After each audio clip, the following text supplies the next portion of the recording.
Números 3:13 para ver ahí el utrón que se pagaba por los primogénitos. Números capítulo 3 y el versículo 13.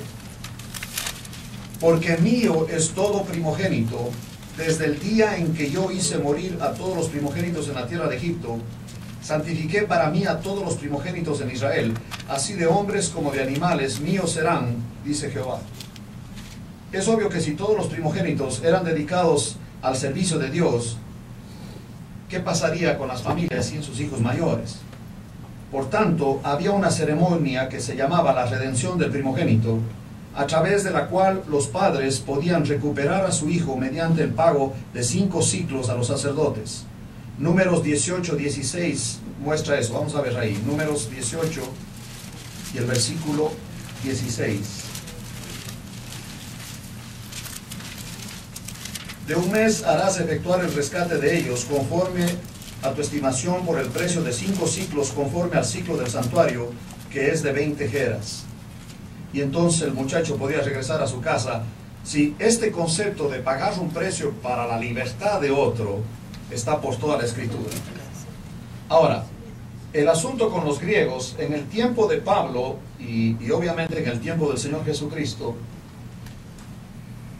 en el Nuevo Testamento, el utrón tenía 2 usos principales. Uno, se usa con respecto del precio a pagarse para redimir algo que está en prenda o empeño. Yo veo que en todos los lugares donde yo visito, en los Estados Unidos, en América Latina, en todos lados que voy, en el África, hay lugares que se llaman casas de empeño, en donde yo puedo ir si necesito un poco de dinero. Te digo, oye, mira, necesito que me des dinero y yo te dejo mi reloj. Y entonces él me dice, pues ese reloj no cuesta ni 100 pesos, no puedo darte nada. Bueno, ni modo, tengo que buscar alguna otra cosa que tenga valor. Quizás el anillo de mi esposa, o algo así, ¿no?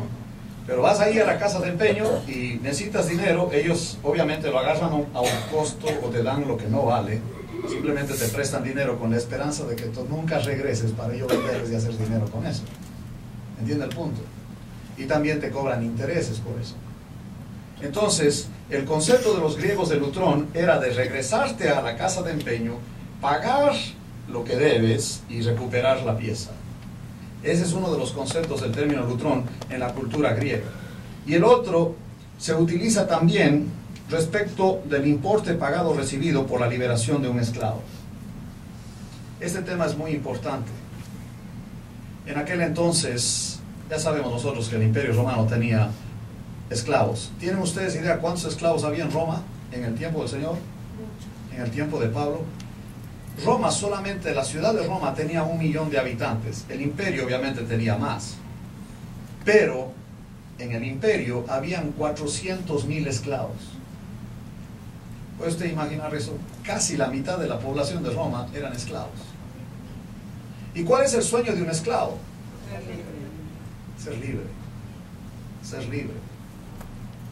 ¿Sabe que ese es el sueño nuestro también? Nosotros también queremos ser libres. Pero no entendemos libres de qué. ¿Sí?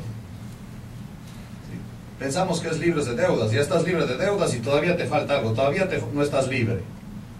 Si tienes algún vicio, quieres estar libre del vicio, pero ya no estás con el vicio, pero todavía te falta algo. ¿Libre de qué?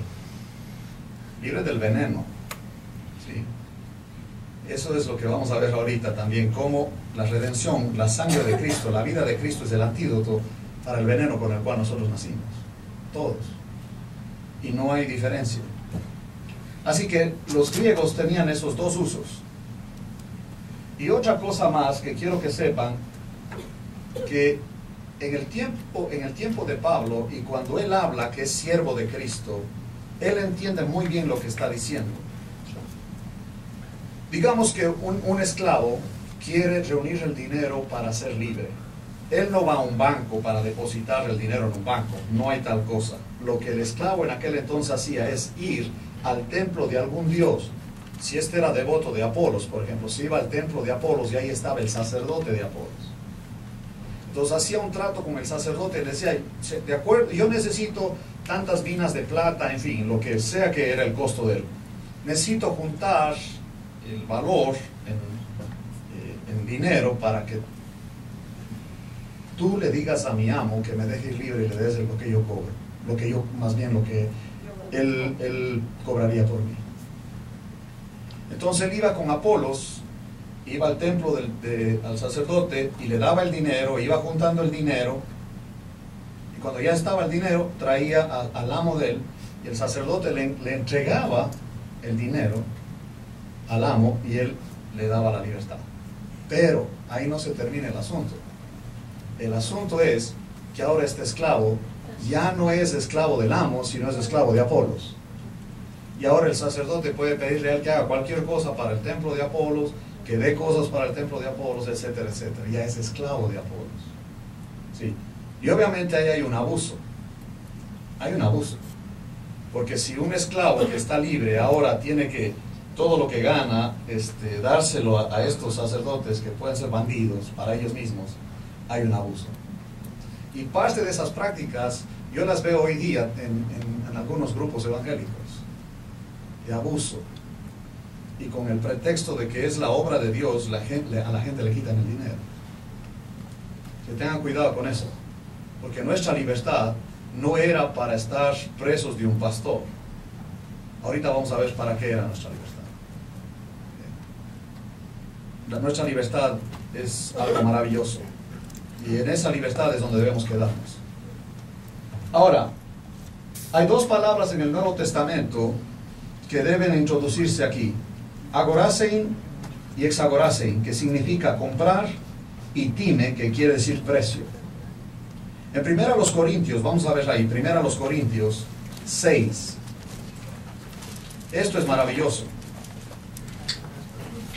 1 Corintios, el capítulo 6.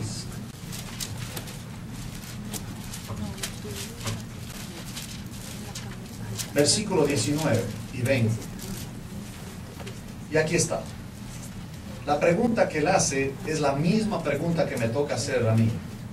O ignoráis, o no sabes, no te han dicho esto, no has estudiado esto. O ignoráis que vuestro cuerpo es ¿qué? Es templo del Espíritu Santo. Pablo dijo a los de Atenas que Dios no habita en templos hechos por manos de hombre. Él solamente habita en los templos que Él hizo, en nosotros. Maravilloso es eso. Y dice aquí: o ignoráis que vuestro cuerpo es el templo del Espíritu Santo, el cual está en vosotros, el cual tenéis de Dios, y que no sois vuestros. Yo ya no me pertenezco. Tú no te perteneces. Ahora perteneces al Señor. Porque habéis sido comprados por precio. Y ahí está la palabra time, la palabra griega time, precio. Glorificad pues a Dios en vuestro cuerpo y en vuestro espíritu, los cuales son de Dios. Qué interesante que Pablo les dice a los corintios que glorifiquen a Dios en el cuerpo y el espíritu, y como que se salta el alma. Porque nosotros somos cuerpo, alma y ¿qué más? Espíritu. Y el alma tiene que ver con ¿qué? La mente, la voluntad y las emociones. Y él no menciona el alma aquí, sencillamente porque el alma es neutra. O la gobierna la carne, o la gobierna el Espíritu Santo. Y el alma da las órdenes al cuerpo. Así que nuestro problema es almático. ¿Sí? Y cuando nuestra mente está totalmente influenciada por la mentalidad y la filosofía satánica, ya sabrán que nuestras acciones reflejan el reino de Lucifer. Pero cuando el Espíritu Santo nos controla, por eso Pablo constantemente, y aquí en Efesios, vamos a ir ahí, vamos a ver él que repite varias veces esta frase. Dice él en Efesios 4: en cuanto a la pasada manera de vivir, despojaos del viejo hombre. Despojar, ¿qué quiere decir despojar? Cuando tú compras muebles nuevos, ¿qué haces con los viejos? Lo normal sería que los tires, ¿verdad? Pero tienen a los nuevos a un lado y siguen usando los viejos. Esa es la vida cristiana moderna. Ya el Señor nos dio un hombre nuevo y no disfrutamos del hombre nuevo. Todavía nos gusta el viejo. Despojarte quiere decir que lo tires, ya no lo necesitas más. Y dice aquí: despojados del viejo hombre que está viciado En otras palabras, no tiene remedio. Conforme a los deseos engañosos. Es como si tú llevas a arreglar una cama o un mueble de tu casa y el carpintero o el que se dedica a eso dice, oiga, eso no tiene remedio, mejor cómprese otro ya. Eso no tiene, ya no puedo arreglar esto. No hay manera de arreglar esto. Cómprese otro mejor. Venda este y cómprese otro. Pues ¿y a quién le vende esto si dice que ya no sirve? No, siempre hay gente que lo van a comprar. Dícele aquí, 23. ¿Y renovaos de qué? ¿En el qué? Qué interesante ese concepto. Lo que él básicamente está diciendo aquí es que tengamos una mente, es decir, que el alma esté afectada espiritualmente. Que tengamos una mente espiritual, no carnal. ¿Sí? Así que ese asunto, otra vez, nosotros ya no nos pertenecemos a nosotros mismos. Miren en 1 Corintios 7:23. 1 Corintios 7:23.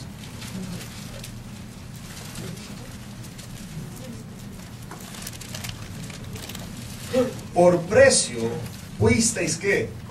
Comprados. No os hagáis esclavos de quién. Esto es hermoso.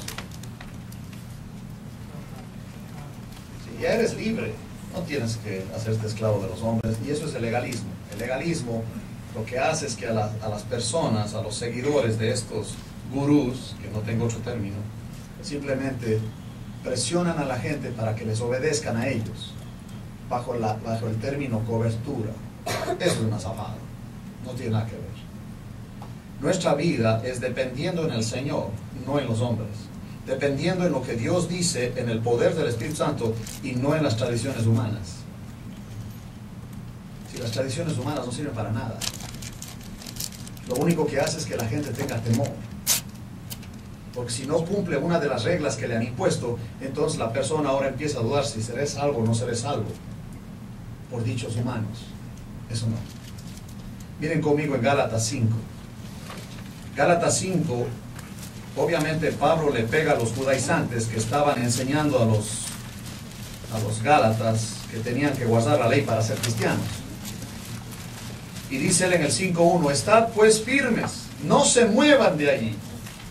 Estad firmes en la libertad con que Cristo nos hizo libres. Y no estéis otra vez sujetos al yugo de ¿qué? De la esclavitud. La única pregunta que tenemos hoy día es, ¿y dónde en la Biblia dice eso? Nada más. Si quieren someternos otra vez a dichos humanos, a tradiciones humanas, a costumbres humanas, la única pregunta que van a tener que responder es, ¿y dónde en la Biblia dice eso? Porque el Señor nos hizo libres de todo eso. Sobre todo del veneno. Ahora, en Gálatas 3:13 somos libres también de la maldición. Recuerden que de acuerdo a la ley, Dios visita el pecado de los padres ¿hasta cuándo? Hasta la tercera y cuarta ¿qué? Y es inevitable. Eso es inevitable, yo lo veo. Si lo que hacen los padres, los hacen los hijos, lo hacen los nietos y lo hacen los bisnietos. A menos que uno venga a Cristo y camine con Él. Y en ese momento se rompe la maldición. De modo que si alguno está en Cristo, ¿qué? Es una nueva criatura. Haga de cuenta que nace de nuevo, empieza una vida nueva. Y lo viejo no existe ya en los récords de Dios, ya no existe nada de eso. En Cristo somos nuevas criaturas. Empieza una vida diferente, una vida nueva. Y dice aquí el 3:13, Cristo nos redimió, otra vez el término, lutrón. Él nos redimió. ¿De qué? De la maldición de la ley, hecho por nosotros maldición, porque está escrito que maldito todo el que es colgado en un madero. Toda la maldición que nosotros traíamos de Adán se rompió en Cristo. Eso es maravilloso. Acuérdense que Adán, después de la caída, era un hombre miedoso. ¿Se acuerdan? Tuvo miedo de esto. Y no solo eso, sino que vivía escondiéndose. No quería enfrentar la realidad. No quería enfrentar la realidad. se fue a un bosque y allá, según él, estaba escondido porque tenía miedo. Oyó a Dios que se paseaba y dijo, tuve miedo y vine aquí al bosque. Aparte de miedoso, es ignorante porque él ahora tiene la idea de que puede esconderse de Dios. El hombre moderno piensa eso, que puede hacer lo que le da la gana y que no pasa nada. No, sí pasa. Sí pasa. Y esa es una ley